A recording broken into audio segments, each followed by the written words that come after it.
Yo, what up guys? So my Chevy S10 did decide that she wanted a new starter. So she is a 2000 Chevy S10. She has a 2.2 liter V4, and we're gonna be replacing the starter today. This is the brand new one.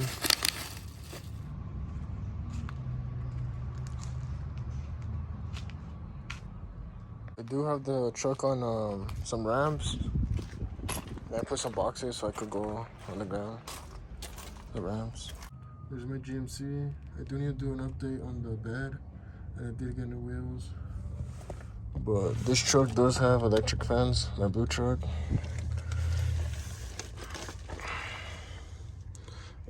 And there is the starter right here. It does look pretty old. So that's a better look at it.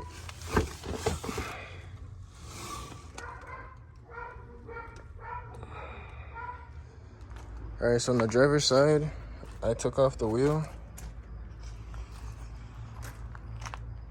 And I did put a wheel under my passenger side. But I took off the wheel. And then I already had this hole. But you could cut out a little hole. And then you'll access your starter wire bolts through here. But now under the truck,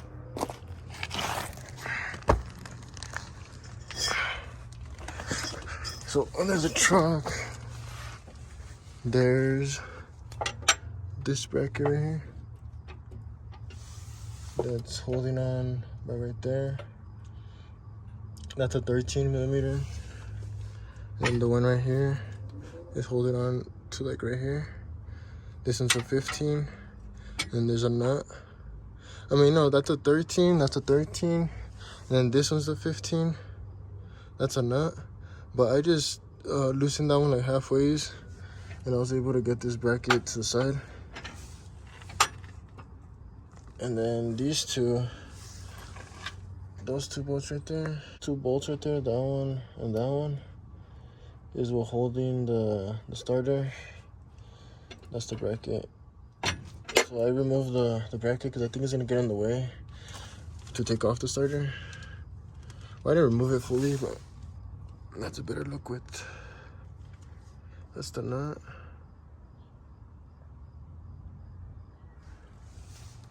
So then those two are the ones holding the starter. You just want to take those off. Those are 15 millimeters. So this is what the new starter looks like. It goes in like that with the teeth facing the passenger side. But as you do see, there's 3 nipple looking things, like bolts. There's this one, that one, and this one. This one with the connector should be already tight, but if it's not tight enough, tighten it. Then the ones that you are going to use is this small one and this bigger one. Those are my neighbors. If you hear kids screaming, those are my neighbors. But through the inside of the tire, let's see if I could stick it out. It's gonna be that big wire, and there's gonna be a smaller wire. Let's see if I can stick it out. Okay, there you go. So the small bolt, you're gonna take off that wire. So that small bolt, you're gonna take off this wire. And the big bolt, those have the bigger wire.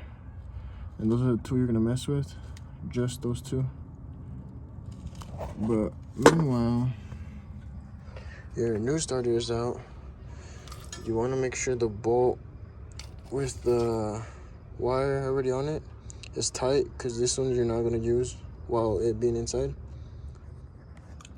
So I did forget to mention that it does have a heat shield. That right there is a heat shield. So take it off of the old one and then put it on the new one.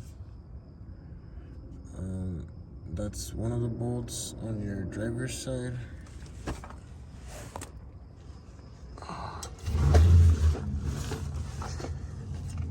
And that's the other bolt on your passenger side. I did already put it on, but as you can see the connections right there also. I did already put it on because I'm doing this alone, and it's pretty hard to put it on. So if you have a set of another hands or somebody that could help you, it would help a lot. But I did do it alone, so it was pretty hard to put it on. But don't forget your heat shield.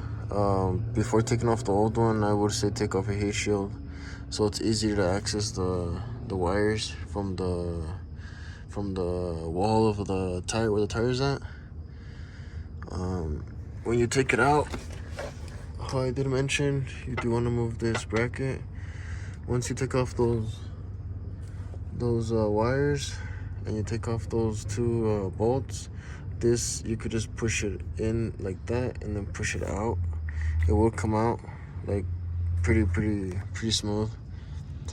The same way as you take it off is the way you're gonna put it in.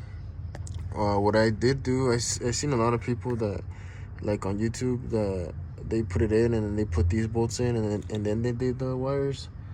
I put it in and then did the wires first, and then I did the two bolts. I think it was easier. And then, well, also before putting the two bolts, I did put on the heat shield. So I put it in, I did the wires, heat shield, and then the two bolts. But that's the new one in. Hopefully it works. Don't forget to put on your bracket. Oh, where's it at? Oh, it's over here. Don't forget your bracket. And then, where'd it go? It's over here. That's a better look of the starter.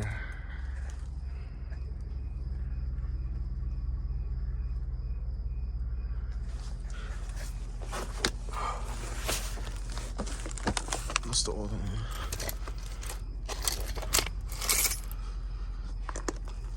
Hopefully that's the problem, because they were telling me it could be the alternator, but I do think this was a problem because it was having trouble like starting. So it says a starter, so I think so, but hopefully. Now let's cut to the part where tires on, truck is lowered, and hopefully truck turns on. Okay, so it's been like about a week, maybe 2 weeks, and the truck's driving pretty good. It starts like nothing now. But that was the problem, the starter. I just forgot to make this clip, and I haven't posted a video. So it was a starter, everything's good. Make sure to like the video and subscribe.